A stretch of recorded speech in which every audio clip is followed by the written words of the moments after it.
Bismillahirrahmanirrahim. Alhamdulillah wassalatu wassalamu ala sayyidi Rasulillah wa ala alihi wa sahbihi wa man walah, amma ba'. Jadi alhamdulillah kita dah masuk siri yang kelima dalam pembacaan kitab Asy-Syama'ilul Muhammadiyah karya Al-Imam At-Tirmidzi rahimahullahu taala. Kita dah selesai 5 tajuk. Jadi hari ini masuk tajuk yang ke-6, iaitu babu ma ja'a fi khidabi Rasulillah sallallahu alaihi wasallam. Bab pada membincangkan tentang Nabi menginai rambut baginda alaihi salatu wassalam. Boleh? Okey, sebelum ini ada hadis yang kita baca menceritakan uban Nabi ni tak banyak. Uban Nabi tidak banyak sehingga tak perlu diinaikan. Di hadis itu memberi faham Nabi tidak menginaikan rambut. Tapi tajuk yang ke-6 dan hadis-hadis di dalamnya membincangkan tentang Nabi menginaikan rambut. Jadi seolah-olah ada pertembungan kat situ. Jadi sebagian ulama menjawab tidak ada sebarang pertembungan sebenarnya, kerana Nabi dalam kebanyakan waktu Nabi tidak berinai. Tapi ada juga waktu tertentu Nabi berinai. Inaikan rambut. Boleh. Jadi setiap sahabat yang melihat menceritakan apa yang mereka lihat. Ada sahabat lihat rambut Nabi merah, maka mereka pun beritahu kepada umat selepas itu yang Nabi ni pakai inai. Ada sahabat yang melihat rambut Nabi ni dalam keadaan putih dan tidak ada inai, maka diceritakan kepada sahabat-sahabat dan masyarakat ketika waktu tersebut. Faham tu? Jadi tidak ada sebarang pertembungan. Nah. Jadi hadis yang kita nak bincang ni tentang Nabi pakai inai. Jadi kita baca wa bihi ilai qala haddatsana Ahmad ibn Mani' qala haddatsana Hushaimun qala haddatsana Abdul Malik ibn Umair an Iyad ibn Laqit qala akhbarani Abu Rimsata qala ataitu an-nabiy sallallahu alaihi wasallam ma'a ibn li faqala ibnuka hadha faqultu na'am ashhadu bih. Jadi telah berkata Abu Rimsah radhiyallahu taala anhu, aku datang kepada Nabi SAW bersama dengan anakku. Maka Nabi pun berkata, ibnu kahadha, ni anakmu ni? Nabi kecek lagu tu. Tapi bukan dalam bahasa Kelantan lah. Faqultu na'am. Maka Abu Rimsah pun berkata, na'am, ini anak aku. Ashhadu bih. Aku menyaksikan ini anak aku. Ataupun boleh baca ashhid bihi. Bila ashhid bihi itu sirah fi'il amr. Jadi Sayyiduna Abu Rimsah minta Nabi untuk menjadi saksi ke atas perikraran dia yang itu tu anak dia. Faham tak? Jadi asyhadu bih kita boleh baca ataupun kita baca ashhid bihi. Kalau asyhadu bih maknanya begini. Nabi tanya kepada Abu Rimsah, ini anakmu? Maka Abu Rimsah berkata, na'am, ini anak aku. Asyhadu bih. Aku menyaksikan dan aku mengiktiraf ini anak aku. Selesai kat situ.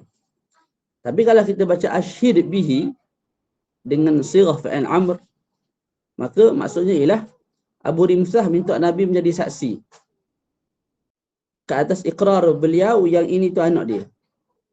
Tu boleh? Qala, maka Nabi pun bersabda, la yajni alayka wa la tajni alayh. Tidak la yajni alaika, maknanya bila mana budak tu, anak kamu ni buat maksiat ataupun buat jenayah, maka bebanan tu kamu tak kena tanggung. Wala tajni alaihi, maknanya bila mana kamu buat jenayah, maka anak kamu tak perlu tanggung bebanan jenayah kamu tersebut. Faham tak? Jadi kat sini Nabi sebut begitu kerana nak menolak adat zaman jahiliyah. Adat zaman jahiliyah bila mana anak buat jahat, ayah kena tanggung bebanan tu, denda tu. Begitulah sebaliknya. Faham tu? Jadi Nabi nak bagi tahu kat sini, la yajni alaika wa la tajni alaih. Maknanya bila anak kamu buat satu jenayah, kamu tak kena tanggung. Wala tajni alaih, bila mana kamu pula buat jenayah, anak kamu tak perlu tanggung. Wala taziru waziratu wizra ukhra. Maknanya bila mana orang tu buat jahat, dosa tu tidak ditanggung oleh orang lain. Qala wa ra'aitu syaiba ahmar. Dan dia berkata, siapa dia? Abu Rimsah berkata, aku melihat asyaib, iaitu uban Nabi berwarna merah. Okey, qala Abu Isa, iaitu Imam Tirmizi sendirilah. Hadza ahsanu syai'in ruwiya fi hadzal bab wa afsar. Ini ialah sebaik-baik hadis yang diriwayatkan dalam bab ini, iaitu bab Nabi pakai inai pada rambut, pada uban. Wa afsar, dan inilah hadis yang paling jelas yang menunjukkan Nabi pakai inai pada rambut. Adik kakak jangan bising. Adik kakak. Lianna riwayat sahihata annahu sallallahu alaihi wasallam lam yablugh syaiba. Kerana riwayat-riwayat yang sahih menunjukkan Nabi sallallahu alaihi wasallam tidak sampai uban yang banyak sehingga perlu kepada pemakaian inai. Wa Abu Rimsah ismuhu Rifa'ah ibnu Yasribi At-Taimi, dan Abu Rimsah yang kita cerita tadi namanya ialah Rifa'ah ibnu Yasribi At-Taimi. Nah, selesai kat situ. Boleh?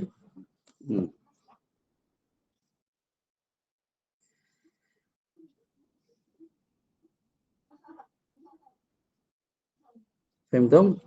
Nah, jadi kita dah sebut dah. Sebut ke belum tadi? Sebut dah mula-mula dia tak? Ke yang tu saya sebut sebelum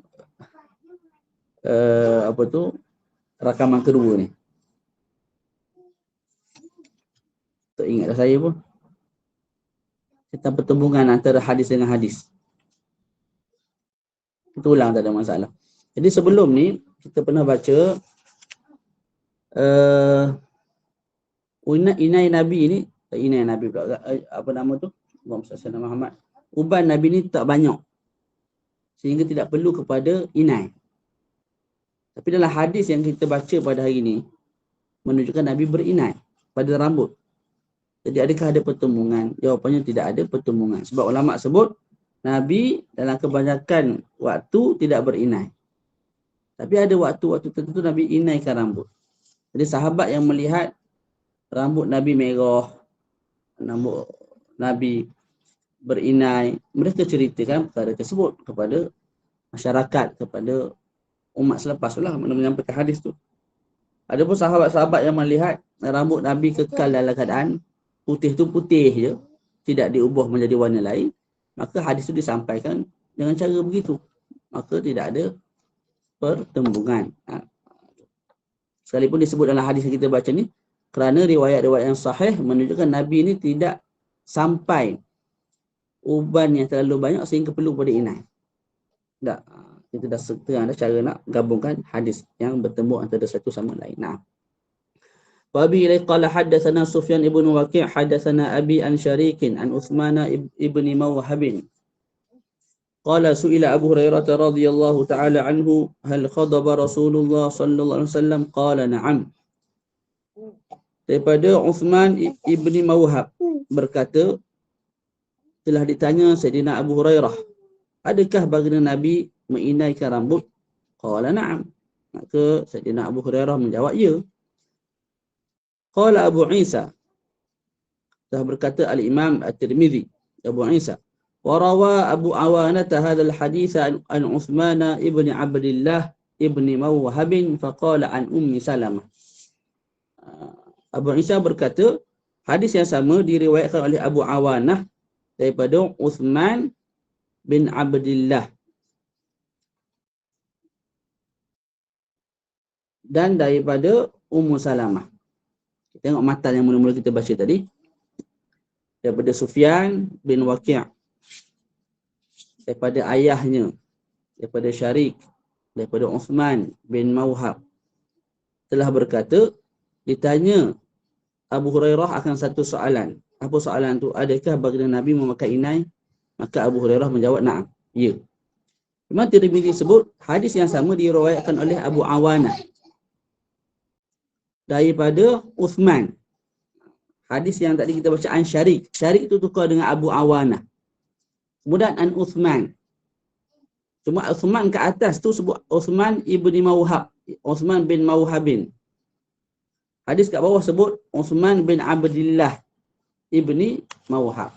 Jadi di sini kita dapat faedah Hadis yang pertama tu, Uthman tu dibinkan kepada datuk dia. Uthman bin daripada Syarik, daripada Uthman bin Mawhab. Mawhab tu atuk dia. Kita tahu daripada mana Mawhab tu atuk dia. Daripada apa yang disebut oleh Imam Tirmizi. Imam Tirmizi sebut hadis yang sama diriwayatkan oleh Abu Awanah daripada Sayyidina Uthman bin Abdillah. Jadi ayah Uthman ni Abdillah. Abdillah tu yang bin ke Ibn Mawhab. Boleh. Dan Ibn Mawhab tu pula, apa nama tadi? Uthman bin Abdullah Ibn Mawhab tu ambil daripada Ummi Salamah. Jadi Imam Tirmizi sebut ada riwayat yang lain, apa tu, perawi terakhir dia ialah Ummu Salamah, bukan Ibni Mawhab. Itu khair insyaAllah, tak ada benda sangat pun. Hadis 47. Hadatsana Ibrahim ibnu wa bihi qala hadatsana Ibrahim ibnu Harun hadatsana An-Nadr ibnu Zurarah an Abi Janabin an Iyadi ibni Laqitin anil Jahzamati imra'ati Bashir ibni Al-Khasasiyati qalat, dia daripada Al-Jahzamah, daripada Al-Jahzamah isteri Bashir bin Al-Khasasiyah telah berkata, ana ra'aitu Rasulullah sallallahu alaihi wasallam yakhruj min baitih. Aku melihat Nabi alaihi salatu wasallam keluar daripada rumahnya. Yang fudu ra'sah. Yang fudu ra'sah ni makna Nabi menggerakkan kepala dia. Bagi kepala baginda alaihi salatu wasallam. Wa qad ightasal, dan sebelum tu Nabi mandi. Sama ada mandi wajib mandi sunat, wallahu alam. Ala kulli hal mandilah. Jadi lepas daripada mandi, Nabi keluar, Nabi buat lagu ni. Ataupun Nabi guna tangan. Menghilangkan kesan air mandi tu. Ada yang demikian, sebagai ulama sebut, menghilangkan kesan air mandi tu hukumnya tidak makruh. Lepas kita mandi, kita lap. Ataupun kita buat lagu tu. Bagi air tu terpercik ke tempat lain lah. Tak air wuduk kat dalam, kita pun buat lagu tu. Tak makruh. Pasal apa tak makruh Nabi buat?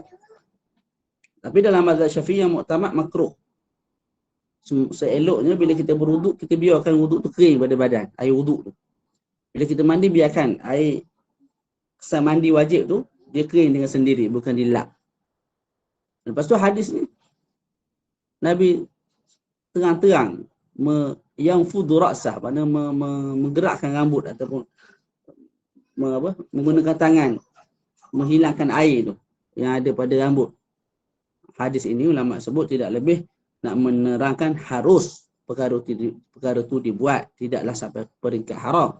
Tapi afdalnya kesan ibadat tadi tu, air wudu, air mandi wajib, dikekalkan pada badan biar dia kering sendiri. Nah, wa bi ra'sihi, nak kata Al-Jahzamah lagi, wa bi ra'sihi rad'un min hinna, dan pada rambut Nabi ada rad'un min hinna. Atau qal, ataupun dia berkata radghun syakka fi hadha asy-syaikh. Okey. Jadi dan pada rambut Nabi ada rad'un min hinna. Apa rad'un min hinna ataupun radghun min hinna? Maknanya ialah mana tadi disebut kesan daripada wangian dan juga kesan daripada as-sabr, iaitu apa nama kita sebut, inai pada rambut. Gitulah. Jadi dalil kepada Nabi tu berinai lah. Jadi bila Nabi sikat rambut tu sehingga air jatuh ke tanah, maka ketika tu nampak kesan mungkin warna merah, warna hitam begitu. Kesan daripada inai rambut tu, warna dia tu.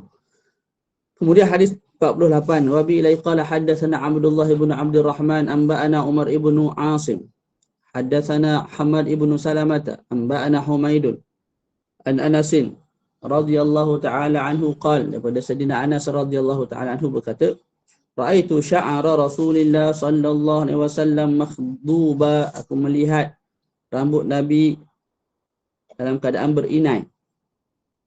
Dengan inai lah, dengan hinna. Qala Hammadun, berkata Hammad, wa akhbarana Abdullah ibn Muhammad ibn Aqil Saya berkata Hamad, wa akhbarana Abdullah bin Muhammad, telah mengkhabarkan kepada kami Abdullah bin Muhammad bin Aqil, qala, dan dia berkata itu Muhammad bin Aqil, ra'aitu sya'ra Rasulillah sallallahu alaihi wasallam inda Anas bin Malik makhduba. Aku melihat rambut Nabi yang ada pada Sayyidina Anas dalam keadaan diinaikan. Jadi kat sini kalau tengok dalam hadis yang kita baca tadi, daripada Abdullah bin Abdul Rahman, daripada Amr ibn Asim, daripada Hamad ibn Salamah. Daripada Hamad ibn Salamah. Daripada siapa? Hamad ibn Salamah, daripada Humaid, daripada Anas. Berkata, ra'aitu sya'ra Rasulillah makhduba. Kemudian Hamad berkata, telah mengkhabarkan kepada kami Abdullah bin Muhammad bin Aqil. Maknanya dalam tariq yang lain, dalam riwayat hadis, dalam sanad yang lain. Faham tak? Jadi Hamad daripada Humaid, daripada Anas. Ada juga Hamad daripada Abdullah bin Muhammad bin Aqil telah berkata. Boleh? Jadi yang tadi, perawi terakhir ialah Sayyidina Anas. Yang kedua, perawi terakhir ialah Sayyidina Muhammad ibnu Aqil. Ataupun Sayyidina Abdullah bin Muhammad ibnu Aqil. Boleh? Nah.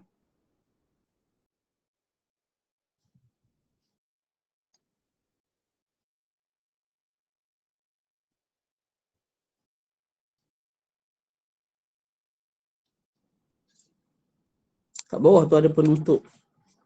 Ada beberapa faedah. Jadi ambil daripada beberapa kitab. Antara lain ialah memakai inai yang berwarna kuning itu disukai oleh Allah Subhanahu Wa Taala. Kerana Allah Ta'ala mengisyaratkan di dalam Al-Quran dengan firman-Nya, innaha baqaratun safra'u faqi'un launuha tasurrun nadhirin. Sesungguhnya dia ialah binatang lembu yang kuning yang menyeronokkan mata memandang. Daripada situ dikatakan kuning tu warna yang dipuji, yang disukai oleh Allah Subhanahu Wa Ta'ala.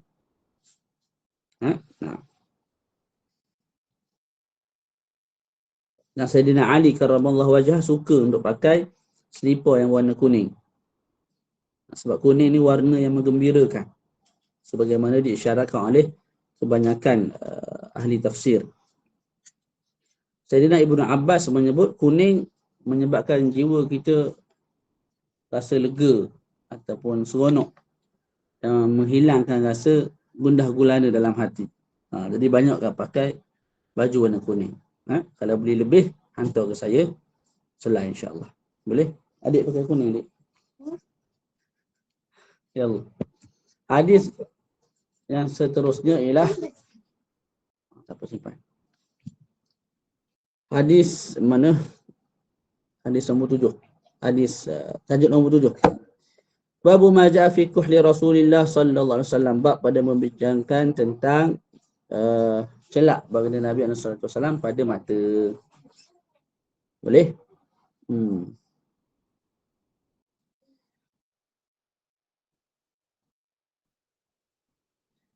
Pakai celak dalam mazhab Syafi'i hukumnya sunnah. Sunnah. Kita baca wa bi qala haddatsana Muhammad ibn Humaid ar-Razi haddatsana Abu Dawud at-Tayalisi an Ambad ibn Mansur an Ikrimata an Ibn Abbas radhiyallahu anhu anna Nabiy sallallahu alaihi wasallam qala iktahilu bil ithmit fa innahu yajlu al-basara wa yunbitu asy-sya'ra. Daripada Sayyidina Ibn Abbas radhiyallahu taala anhu berkata, sesungguhnya Nabi SAW berkata dan bersabda, iktahilu bil ithmit, pakailah oleh kamu celak. Ithmit. Ithmit ni sejenis ubat celak tu lah. Yang warna dia warna hitam. Hitam kemerah-merahan. Boleh? Dan arahan Nabi ni tertuju kepada orang yang sehat. Orang yang sehat, moleknya pakai ithmit. Adapun orang yang sakit, jangan pakai ithmit. Sebab apa? Ithmit tu akan memudaratkan mata dia. Maknanya sakit, makin sakit pakai ithmit. Okey, fa innahu yajlul basar, kerana sesungguhnya ithmit ini menguatkan penglihatan mata. Wa yumbitu sya'ara, dan menumbuhkan rambut. Dan menumbuhkan rambut. Maknanya memanjangkan rambut. Inilah maknanya. Bulu mata bukan rambut ni. Ha? Wa za'ama anna Nabiy sallallahu alaihi wasallam kanat lahu mukhulatun yaktahilu minha kulla lailah. Dan beliau za'ama kat sini maknanya lah qala. Dan dia berkata. Siapa dia sini? Sayyiduna Ibnu Abbas. Za'ama kat sini bukan syak. Bukan mendakwa, bukan syak, tak. Kat sini maknanya berkata. Dan dia iaitu Sayyidina Ibnu Abbas berkata, sesungguhnya Nabi SAW mempunyai mukhulah. Mempunyai mukhulah. Apa mukhulah? Alat untuk bercelak lah. Yang mana Nabi menggunakan mukhulah tersebut untuk mencelak mata pada setiap malam. Boleh? Sepatutnya dibaca mikhalah. Sebab apa? Ini ismul alah. Jadi mim tu bagi bawah, mikhalah. Macam miftah. Kunci baca miftah, mim tu bagi bawah. Cuma kat sini ni kita sebut sebagai satu perkara yang nadir, yang jarang-jarang datang lah. Dia dengar daripada Arab baca gitu, kita pun baca lagu tu. Mukhulah. Iaitu alat celak tu. Salasatan fil hadhih wa salasatan fi hadhih. Nabi bercelak 3 kali belah kanan, 3 kali belah kiri. 3 kali tu berturut-turut. Mana 3 kali berturut-turut belah kanan, 3 kali berturut-turut belah kiri. Faham tu? Sunnah lah. Kita at-tayamun. Kanan dulu baru kiri. Cumanya Asy-Syaikh Az-Zain Al-Iraqi dia buat satu persoalan lah. Dia kata kalau kita celak begini, kanan, kiri, kanan, kiri, kanan, kiri. Adakah dapat pahala at-tayammun ataupun at-tayamun, menganankan sebelum mengirikan? Tu. Syekh Az-Zain Al-Iraqi buat satu persoalan. Maka ihtimal. Boleh jadi dah dapat pahala sunnah menganankan sebelum mengirikan. Qiyas kepada apa?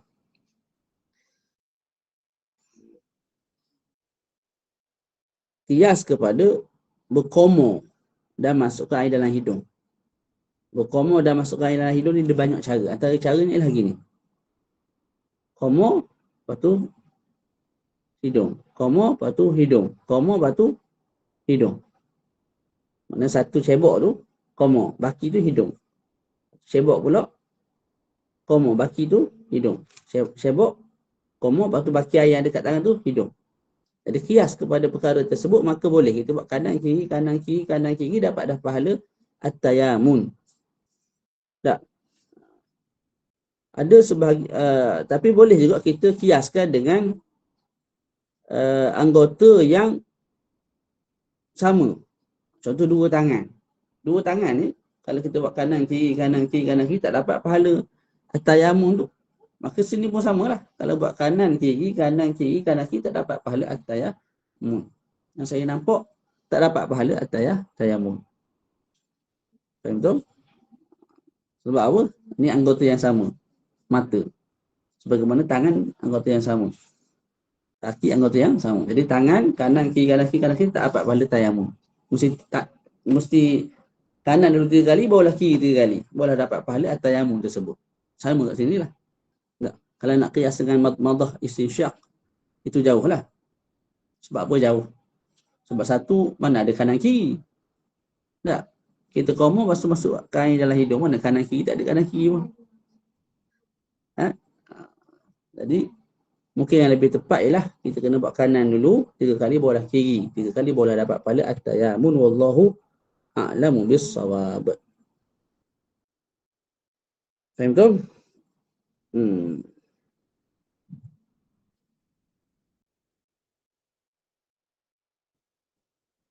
Nah.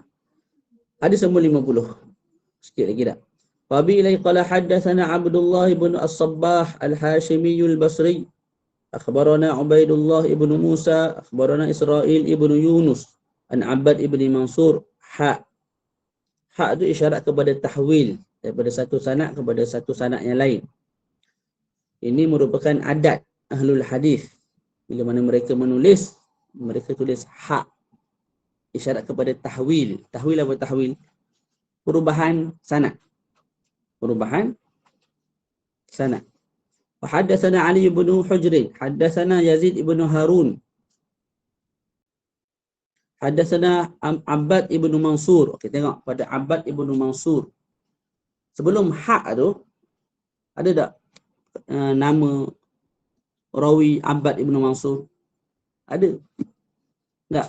Lepas hak tu pula ada lagi berulang nama Abbad ibn Mansur. Tadi kat sini kita ada dua sanad. Ada dua sanad.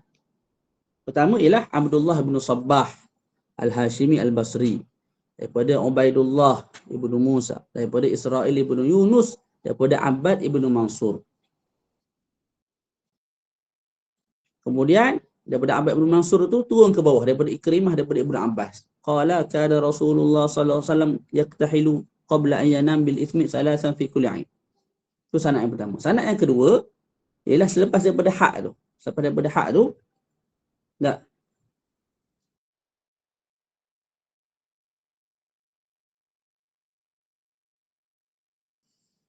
Haddatsana Ali ibn Hujr, haddatsana Yazid, daripada Ali ibn Hujr, daripada Yazid ibn Harun, daripada Abbad ibn Mansur, daripada Ikrimah, daripada Ibnu Abbas. Jadi kat sini yang berbeza ialah sebelum daripada Abbad ibn Mansur. Sebelum daripada Abbad ibn Mansur. Boleh? Selepas daripada Abbad tu sama. Faham tu? Itu dia punya penerangan tentang kalimah hak. Qala kana, telah berkata Ibnu Abbas, kana Rasulullah sallallahu alaihi wasallam yaktahilu qabla an yanama bil ismidi salasan fi kulli ain. Adalah Nabi sallallahu alaihi wasallam memakai celak sebelum Nabi tidur dengan ismid, dengan satu celak, dengan satu batu hitam yang dihancurkanlah, yang namanya ismid, 3 kali pada setiap mata. Ini 3 kali, ini 3 kali. Nah. Ya Allah. Waqala Yazid ibn Harun fi hadithi an inna Nabiyya sallallahu alaihi wasallam kanat lahu muqhulatun yaktahilu minha 'inda an-nawm salasan fi kulli 'ain.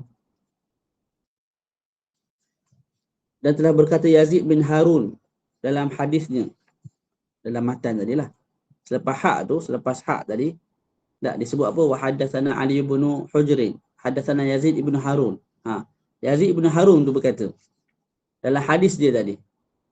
Tak, bila dia riwayatkan hadis tu, dia tambah pula belakang tu penerangan daripada diri dia. Inna Nabiyya sallallahu alaihi wasallam kanat lahu muqhulah yaktahilu minha inda an-nawm salasan fi kulli 'ain. Sebenarnya Nabi ni ada muqhulah, alat celak. Dan Nabi bercelak daripada alat tersebut 3 kali sebelum Nabi tidur. Nah, wassalatu wassalam. Kemudian hadis nombor 51. Wabi ilai qala haddatsana Ahmad ibn Mani' haddatsana Muhammad ibn Yazid an Muhammad ibn Ishaq an Muhammad ibn al-Munkadir an Jabir huwa ibnu Abdullah qala, daripada Sayyidina Jabir yang merupakan anak kepada Abdullah, telah berkata, qala Rasulullah sallallahu alaihi wasallam, telah berkata dan bersabda Nabi Muhammad alaihi salatu wassalam, alaikum bil ismid inda an-naum fa innahu yajlul basara wa yumbitu asy-sya'ra. Hendaklah kamu sentiasa beriltizam memakai ismid ketika mana nak tidur. Ini samalah syarahan dengan hadis mula-mula tadi kita terang apa? Arahan ini kepada orang yang matanya sihat. Adapun berpenyakit tak sesuai pakai ismid sebab dia akan menambahkan lagi sakit tersebut. Fa innahu yajlul basar. Jadi Nabi sebut pakailah ismid ketika nak tidur kerana ismid ini menguatkan penglihatan dan menumbuhkan bulu rambut, bulu mata. Hadis nombor 52. Haddatsana Qutaibah qala haddatsana Bishru ibnu al-Mufaddali an Abdullah ibn Uthman ibn Utsaimin an Sa'id ibn Jubair an ibn Abbas, daripada Sayyidina Ibn Abbas juga, qala Rasulullah sallallahu alaihi wasallam inna khaira akhalikum al-ithmidu yajlul basara wa yumbitu sya'ra, daripada Sayyidina Sa'id ibn Jubair. Ada kisah sikit bawah tu. Dalam Hasyiah Al-Bajuri disebut kisah tentang Sayyidina Sa'id ibn Jubair. Beliau merupakan tabi'i. Tabi'i ni maknanya pengikut kepada sahabat. Malah dikatakan beliau ialah sebaik-baik tabi'in. Yang ulama sepakat mengatakan beliau tu seorang yang sangat zuhud, seorang yang sangat alim, seorang yang sangat agung. Dan beliau dibunuh oleh Al-Hajjaj Ibnu Yusuf Al-Thaqafi. Dan kisah kematian dia sangat ajaib. Apa kisahnya? Satu ketika Sayyidina Sa'id berjalan depan Al-Hajjaj. Maka Hajjaj berhentikan dia. Dan Hajjaj tanya, "Ma taqulu fiyya ya Sa'id?" Apa pandangan kamu tentang aku, wahai Sa'id?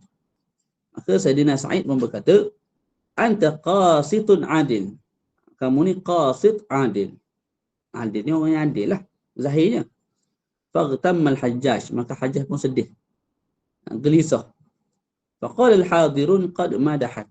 Orang keliling tu kata, apa awak sedihnya? Tak. Sayyidina Sa'id puji awak. Sayyidina Sa'id sebut pada awak ni awak yang orang yang adil, orang yang bagus lah. Maka bukan Sayyidina lah, Al-Hajjaj ni berkata, kamu tak tahu wahai juhal, wahai orang bodoh.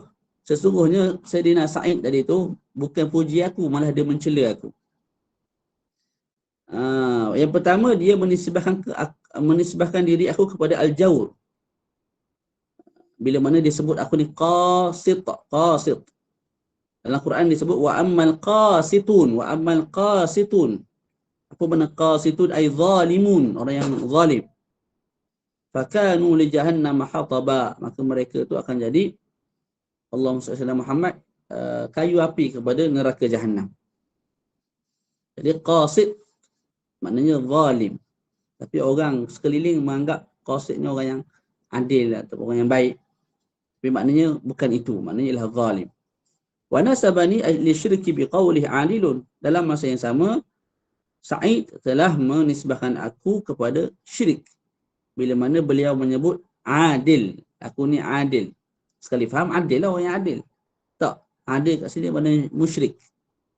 Sebab Allah Ta'ala berfirman, wa ammal thumma alladhina kafaru bi rabbihim ya'dilun.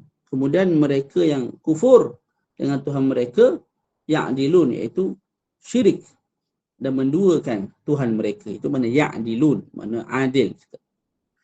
Jadi selepas itu Al-Hajjaj menyuruh orang bawahan dia membunuh Sa'id. Bila mana Sayyidina Sa'id telah dibunuh, dipancung kepalanya, maka dia berkata la ilaha illallah. Selepas dipotong kepala, kepala tu, mana mulut dia berkata la ilaha illallah. Bukan sebelum dibunuh, selepas dibunuh. Selepas kematian Sayyidina Sa'id, Sayyidina Hajjaj, bukan Sayyidina semula, Hajjaj hidup selama 15 hari sahaja, kemudian dia mati. Ini berkat doa Sayyidina Sa'id. Sebab Sayyidina Sa'id doa, Allahumma la tusallithu ala ahadin ba'di.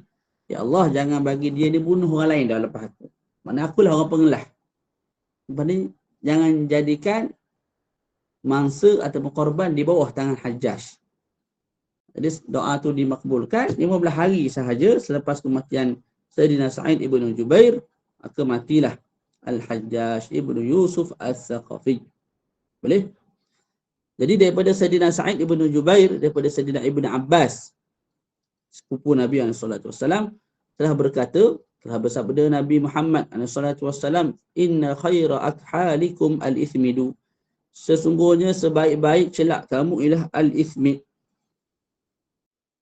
Baik kat sini dikata oleh Imam Al-Qustullani, baik pada sudut menjaga kesihatan mata. Baik kat sini maknanya pada sudut mengekalkan kesihatan mata. Itu maksud. Bukan maksud bila sakit pakai ismid jadi sembuh tak. Sebab kita sebut dah tadi, kalau sakit pakai ismid makin sakit. Boleh jadi makin sakit. Jadi al-khairiyah kat sini maksudnya apa? Alat ataupun celak yang paling baik untuk mengekalkan kesihatan mata ialah al-ismid. Tapi kalau nak sembuhkan penyakit yang ada pada mata, pakailah celak yang lain. Gitu lebih kurang. Yajlul basara wa yumbitu asy-sya'ra. Ini makna samalah. Iaitu menguatkan al-basar, dan ismid juga menumbuhkan bulu kening. Hadis yang terakhir insya-Allah. Tengok keadaan. وبه قال حدثنا إبراهيم ابن المستمر البصري قال حدثنا أبو عاصم عن عثمان ابن عبد الملك عن سالم عن ابن عمر daripada Ibnu Umar, iaitu Abdullah ibn Umar, anak Sayyidina Umar Al-Khattab.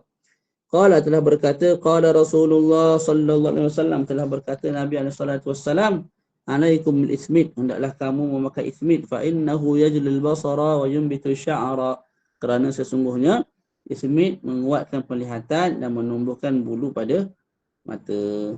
Kita baca sikit lagi. Babu ma ja'a fi libasi Rasulillah sallallahu alaihi wasallam. Kita baca sikit hadis tentang pakaian.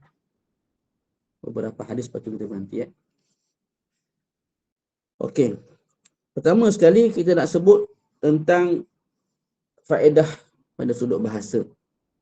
Pakaian dalam bahasa Arab kita boleh baca al-libasu, al-libasu. Juga kita boleh sebut al-malbasu. Ketiga kita boleh katakan al-labsu. Empat al-labus. Yang kelima al-libas. Boleh? Lima ke empat je. Al-libas, al-malbas, al-labsu, al-labusu. Itu semua tu maknanya pakaian. Dan memakai pakaian ni ada 5 hukum. Pertama wajib, iaitu pakaian yang menutup aurat. Yang kedua sunat, iaitu memakai pakaian comel pada hari raya. Dan juga pakai pakaian warna putih pada hari Jumaat. Sekali haram. Tak, contohnya lelaki lah. Pakai sutera, haram lah. Ada kena makruh. Contoh orang kaya. Sentiasa pakai baju yang compang-camping, yang lusuh. Itu makruh. Seolah-olah tidak syukur nikmat Allah Subhanahu Wa Taala. Kemudian harus lain daripada perkara-perkara yang kita sebut tadi. Pokoknya harus pakai pakaian. Hadis dalam bab pakaian ni ada 16. Kita bacalah sebahagian kecil insya-Allah.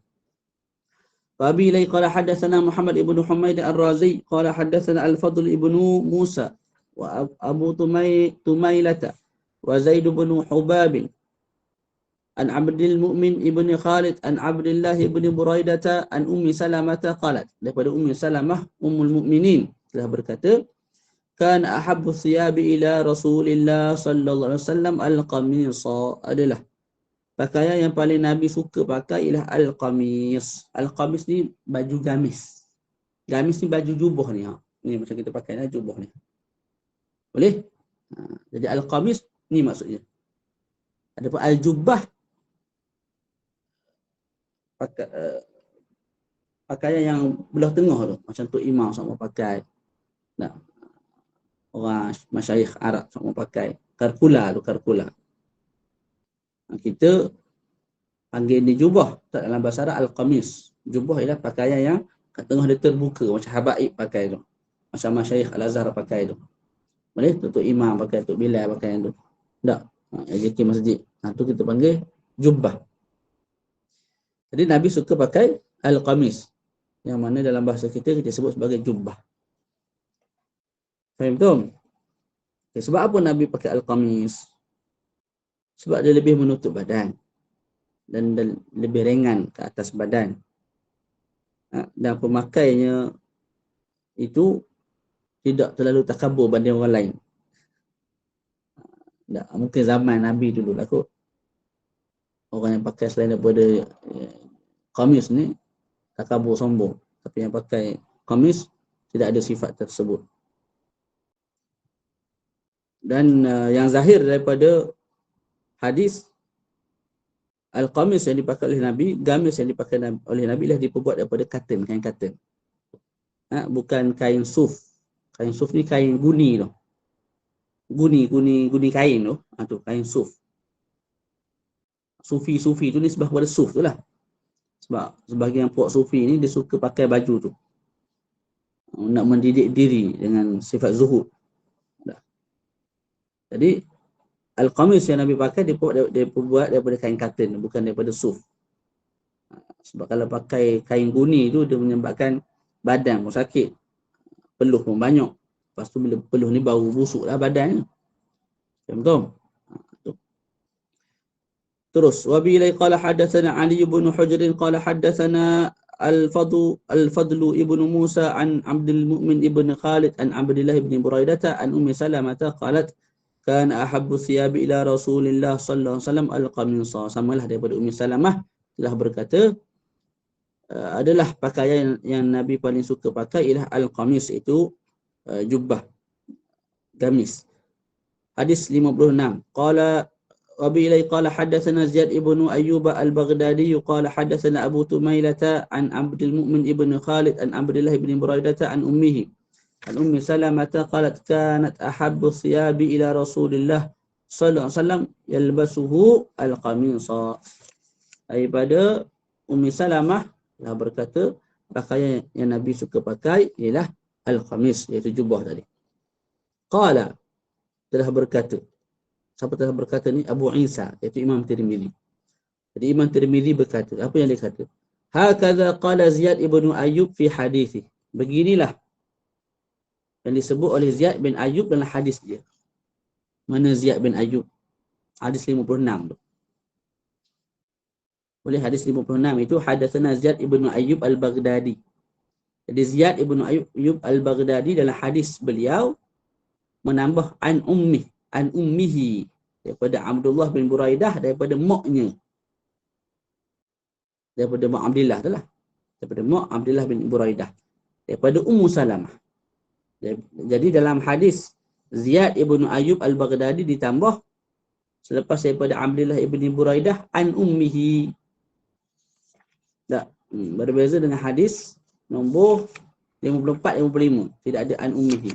Dia Sayyidina Abu Isa at-Tirmizi, Imam Tirmizi pun sebut hakadha qala Ziyad ibnu Ayyub fi hadisi. Begini disebut oleh Ziyad bin Ayyub dalam hadisnya. Apa yang disebut? Apa yang disebut oleh Ziyad? An Abdullah ibn Buraidah, daripada Abdullah ibn Buraidah. An ummihi, daripada maknya. An Ummi Salamah, daripada Ummi Salamah. Faham tak apa faedah Imam Tirmizi sebut tu? Imam Tirmizi nak beritahu hadis nombor 54, 55, 56. Hadis tu akan kita jumpa perawi yang bernama Abdullah bin Buraidah. Dan Abdullah bin Buraidah dia ambil daripada Ummu Salamah. Hadis 54 pun sama, 55 pun sama. Abdullah bin Buraidah daripada Ummu Salamah. Abdullah bin Buraidah daripada Ummu Salamah. Tapi hadis 56, Abdullah bin Buraidah daripada maknya, mak Abdullah bin Buraidah daripada Ummu Salamah.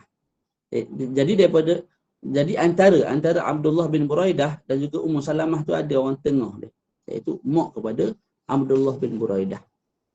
Itu saja nak disebutkan oleh Imam Tirmizi. An Ummi Salamah. Terus wa hakadha rawa ghairu wahidin an Abi Tumailata misla riwayat Ziyad ibn Ayyub. Dan Imam Tirmizi tambah lagi, dan beginilah yang telah diriwayatkan daripada bukan seorang perawi hadis, daripada Abu Tumailah, seperti mana yang diriwayatkan oleh Ziyad bin Ayyub. Maknanya kat sini Imam Tirmizi nak beritahu lagi, ramai lagi perawi yang ambil hadis ini daripada Abi Tumailah. Abi Tumailah. Dan dalam sanad-sanad mereka ada juga an ummihi tu. Maknanya Ziyad ibnu Ayyub al-Baghdadi tadi, Ziyad ibnu Ayyub al-Baghdadi bukan bersendirian menyebut an ummihi dalam sanad. Tak. Malah ada lagi perawi-perawi yang lain yang mereka ambil hadis daripada Abu Tumailah, daripada Abdul Mu'min bin Khalid, daripada Abdullah bin Buraidah, an ummihi. An ummihi itu disebut juga. Itu yang nak dikatakan oleh Imam Tirmizi. Wa Abu Tumailah, siapa dia Abu Tumailah? Abu Tumailah, bukan, dia sebut apa ni? Wa Abu Tumailah yazidu fi hadzal hadis an ummi. Dan Abu Tumailah menambah dalam hadis ini an ummihi wa huwa asah. Hadis ini lebih asah, lebih tepatlah berbanding hadis yang tidak ada an ummihi. Faham tu? Nah. Wallahu a'lam. Berhenti dulu. Nutup mata. Allahumma salli ala Muhammad. InsyaAllah kita bertemu pada sesi yang akan datang, insyaAllah. Lambat sikit mulai ni. Jadi insyaAllah pada sesi yang akan datang kita baca hadis 57 sehingga habis perbahasan tentang pakaian Nabi dan kita masuk perbahasan selepas itu apa pakaian bincang apa tentang kehidupan Nabi alaihi salatu wassalam, insya-Allah taala. Ada soalan? Tak apa-apa, sihat ni. Menempel.